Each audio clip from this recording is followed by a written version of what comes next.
we've come a long way from a bandwidth perspective and equipment and software perspective, especially with like every new technology that comes out is like infused in some way in AI. I think it's going to just help us better organize and accomplish our tasks. So productivity should be increasing, and our ability to integrate our work and lives should become easier and easier as time goes on.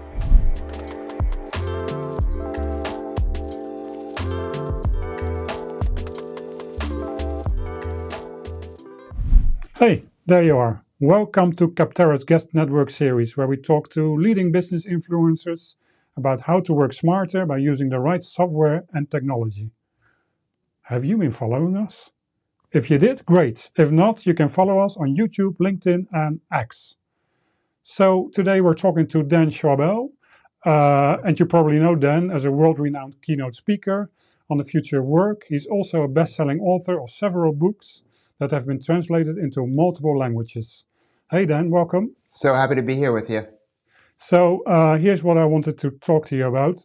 We've all noticed how everything became more expensive, right, in the last few years. And in fact, according to our global research done by Capterra, 60% of employees say that work-related costs have also increased over the last 12 months.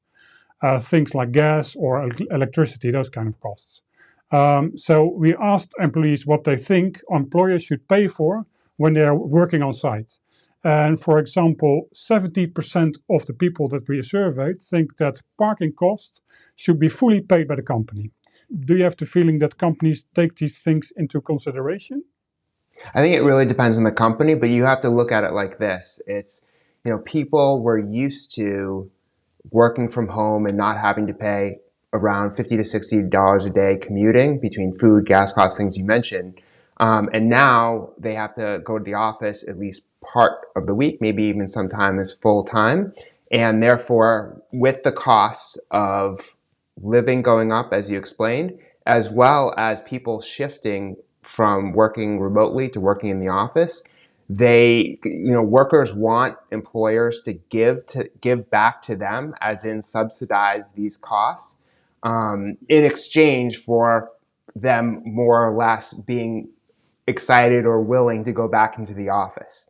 And so employers recognize this. So in the time being, you're seeing some subsidized and some not. It really depends, because in this market, it all depends on a market.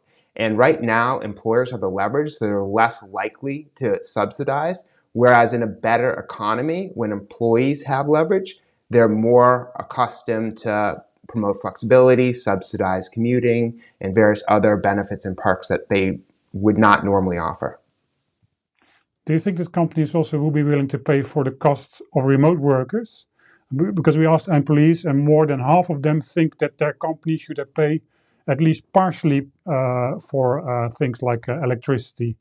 I can imagine that this is a little bit more controversial, right? That's much more controversial. I can't see employers paying for utilities, but I do know that during COVID, with so many remote workers, a lot of companies were actually subsidizing remote offices. So different computer equipment, et cetera, because they're kind of forced to, because not every employee has the right setup, and an employer also wants to make sure that setup has security to it, because with remote workers, that's one of the downsides from a corporate standpoint, is there could be security breaches. It's harder for companies to maintain control and ensure that the privacy and security is protected. So we asked employees also what they prefer, hybrid or working from home, or on-site full-time. And more than 80% of the employees that we asked worldwide prefer to work from home full-time or split their time between the office and working remotely. And we also asked them what the main reason was to work remotely or partly remotely. And the most important reason that they gave was it would improve their work-life balance, right? And I know that you have an interesting theory about that. Can you elaborate on that? I think the idea of work-life balance is a myth, because it's impossible to completely balance your work and your life, especially because work creeps into your life so much.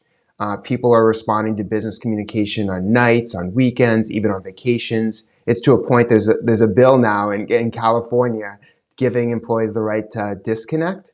Who knows if it'll pass, but it really copies what has happened in France and Ireland and other places in terms of worker protection and forcing work-life balance. When in reality, I think really what everyone wants in today's 24/7 business world, where everyone's technology connected in many, many ways, especially in social media and through work and everything, is work-life integration. It's understanding what matters to you from a personal perspective, a professional perspective. And then because we look at our calendars for everything now, our calendars kind of control our lives. We live and die by our calendars. If it's not on our calendar, it doesn't exist. We want to match what's important to us personally and professionally to what's on our calendar, so we can ensure that every day we're balancing our work and life as it relates to everything that we want to accomplish. Yeah, and so yeah, you already mentioned the role of the calendar. What other role do you think that technology can play in creating this work-life integration? I think with AI, I think with calendars, with docs, and various other basic technology, more advanced technology, it really helped us run our lives. Without technology, you think of the unemployment rate during COVID. There wouldn't be remote working, right? So I think that, we've come a long way from a bandwidth perspective and equipment and software perspective, especially with all AI basically going to be running like all technology, like every new technology that comes out is like infused in some way in AI. I think it's going to just help us better organize and accomplish our tasks. So productivity should be increasing, and our ability to integrate our work and lives should become easier and easier as time goes on. Thanks for your insight, Dan, and thank you for watching. As always, like and subscribe on YouTube, LinkedIn, or X. See you next time.